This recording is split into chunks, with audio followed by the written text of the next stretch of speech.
Morning everyone and welcome back to This Week in F1, and this week F1 was at the best track on the calendar, Interlagos, a track which over the years has produced some great races, like last year with Mercedes' only win of the 2022 season, Crikey. and 2021 which saw Hamilton go from last to first over the sprint weekend, and Mercedes were really hoping to carry that form through this weekend. However, they didn't. Ambitious but rubbish. Now this was the sixth and final sprint weekend on the calendar, which meant competitive action all weekend long. And it started with Friday qualifying, which saw a rather interesting quali session completely fucked by rain, which of course meant Verstappen on pole and his bum buddy just behind him. But the most shocking part of qualifying was Aston Martin not only making it to Q2, but locking out the second row. Look at us. Look at us. Huh? Who would have thought? Not me. That Make-A-Wish twat and the grandpa had somehow managed to pull some pace out their arse from absolutely nowhere. I mean, they also had an insane amount of luck. Now, before we could get to the race, we had Sprint Saturday, and it started off with a bang. Quite literally, as Esteban Ocon smacks into Fernando Alonso in sprint qualifying 1. Oh, you've got to put some swaz on it, Gromit. Top beans! But that wasn't the only issue for Aston Martin, as it was back to tractor for them, as the Make-A-Wish kid was back out in Q1 and Alonso didn't make it out of Q2 due to damage. Q3 is of course where things got interesting, as Lando Norris took pole position for the sprint. Which went well. Max Verstappen takes the lead at the first turn, at the first lap. And it's all too much for little Lando Norris. Yes, Norris loses out to Verstappen into turn 1, and Verstappen goes on and wins the race again. We all knew it was coming, we all know the script, yada yada yada, he won again. But what we didn't know was going to happen is that George Russell was going to make a move into P2. So, it looked like Mercedes had some good race pace going on for the weekend, and they could potentially challenge Max.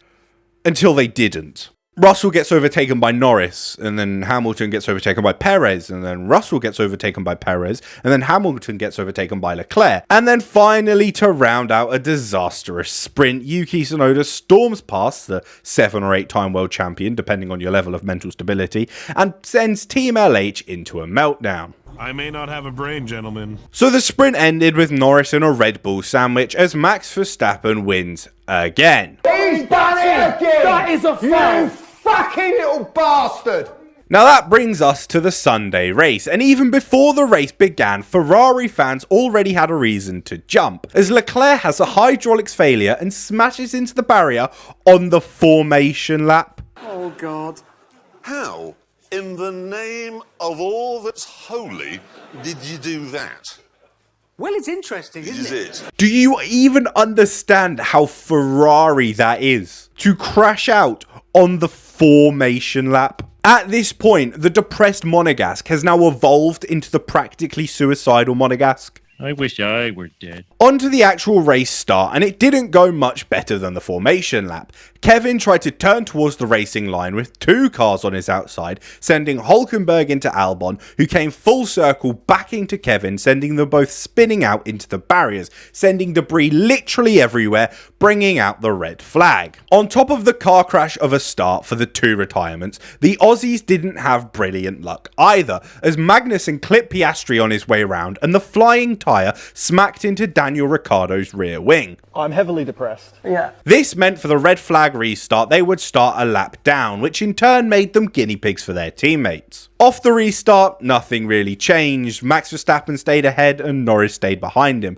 The only real change was that Perez got past the Make-A-Wish kid. What took you so long? Now, while the sprint race was bad for the mentally unstable Reich, the main race was even worse, as they fell from 3rd and 5th off the restart down to 8th and retired by the end of the race. Rubbish! Now, there were 2 reasons I think this happened. One is their car was the worst thing since their last car. And secondly, they have absolutely zero idea how to work together.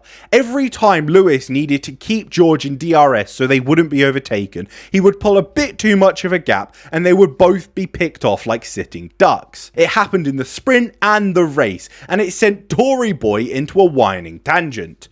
But at this point, everything does, so nothing new there. Crikey. But during the Mercedes fall from disgrace, Ham Sandwich had a little scrap with Sergio Perez. He decides to pit early to try and undercut Perez. So as Perez comes into the box, it's going to be super tight between Perez and Hamilton. So what do the TV directors decide to do?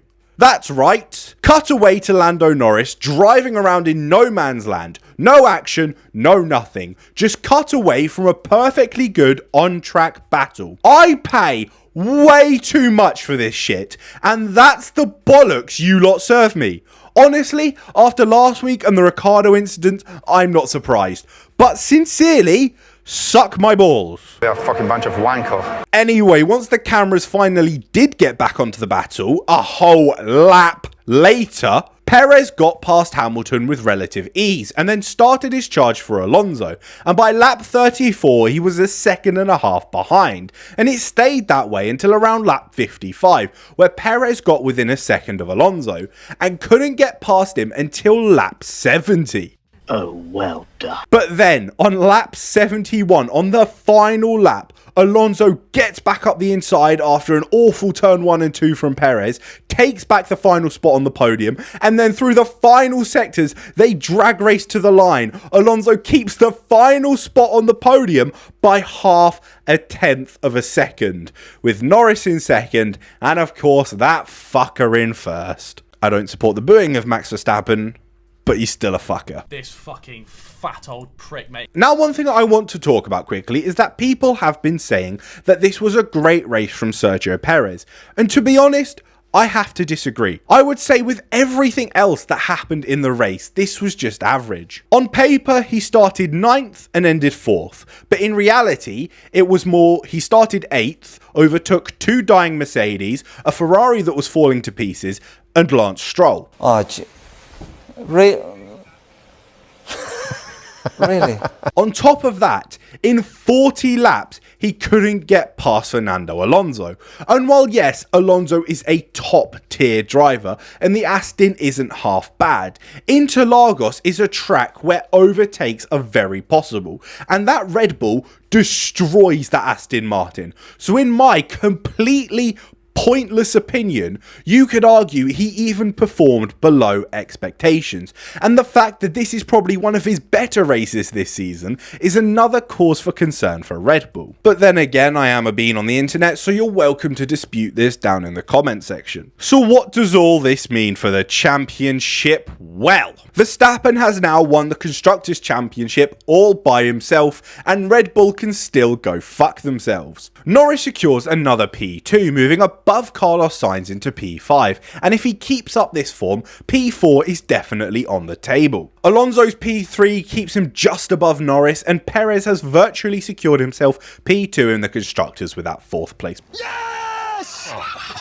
Tsunoda had a mega weekend, bringing home 5 points across the sprint and the race to give Red Bull and AlphaTauri even more of a headache. And the most important result of the weekend, P10, was taken by Esteban Ocon, so well done Rohan for getting that prediction correct. And if you're going for bonus points, P8 in the sprint, that was Carlos Sainz, so congratulations to any of you who got that. Now, on to the news. Good news! F1 Academy champion Marta Garcia is going to be competing in Formula Alpine next season, so the best of luck to her. In other good news, Malaysia is in pretty good standing to return to the F1 calendar, but the reality is, instead of that, F1 will race around the streets of Los Angeles because America and rich wankers. Fucking bunch of wankers. And finally, Mike Elliott has left Mercedes, and despite the fact he helped Mercedes to 8 titles, Team LH are still happy he's gone. In a bit.